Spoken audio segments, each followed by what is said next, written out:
So US market, after a big move in the last 48 hours, you can clearly see that the overall indices have started consolidating again, and we have a very important data in the US market. So the stock market is waiting for that. So US job data is available. Obviously any dip in the job data, okay, so a downside, if there is a downside risk, market will start cheering it up.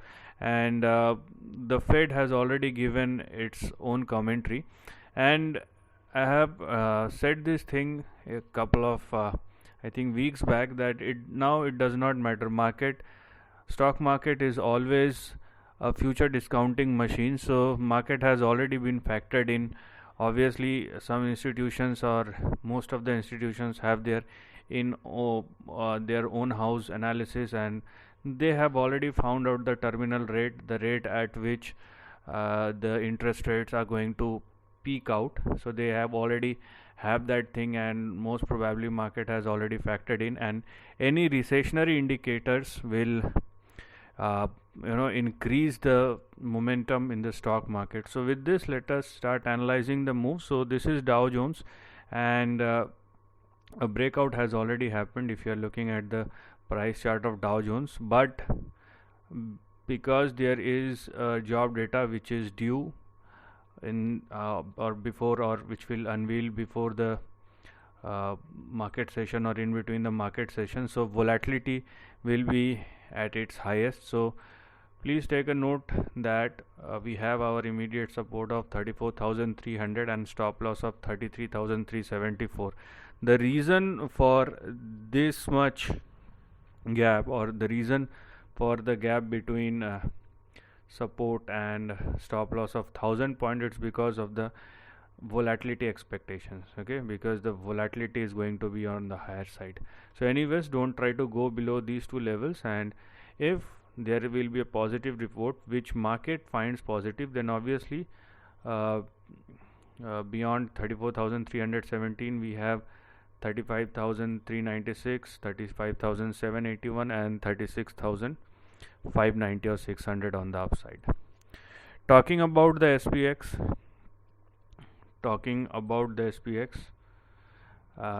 so the swing is intact. I mean, for Dow Jones and Nasdaq we have seen a resistance or range breakout, but SPX, because the stability or the balancing factor is much more there as far as the price chart is concerned. So what we are going to have here are 2 or 3 specific levels on the upside going forward. So we have 4040 as our immediate support, and we have 3938, which is going to be our stop loss.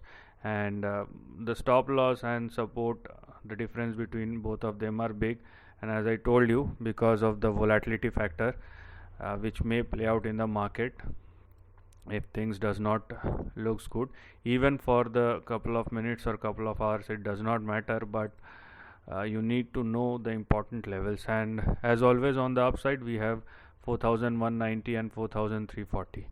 Now Nasdaq, after such a humongous rise of 4%, is consolidating. It does not move up or down, it's just consolidating, and you can see overall it's not been available, but this is what we have here. After such a humongous move, it is still consolidating and showing its resilience. But because this is a high beta index, so we have to take our caution. So there is only one level for Nasdaq, and that will be 11,200. Try not to go below this specific level as far as the lower end of the range is concerned. And if Nasdaq continues to sustain above 11,200 or more, we have 11,600, we have 12,270, we have 12,650, and we're gonna have our big target of 13,150 on the upside. So because this is a high beta index, so the levels will be much higher than one can expect, comparable to Dow Jones and SPX. But on the downside as well, things can move on both the sides. So please don't go below 11,200 as far as the lower end of the range is concerned. So the overall texture is obviously the entire market is waiting for the data. Once the data comes, and then we have to see how the market behaves.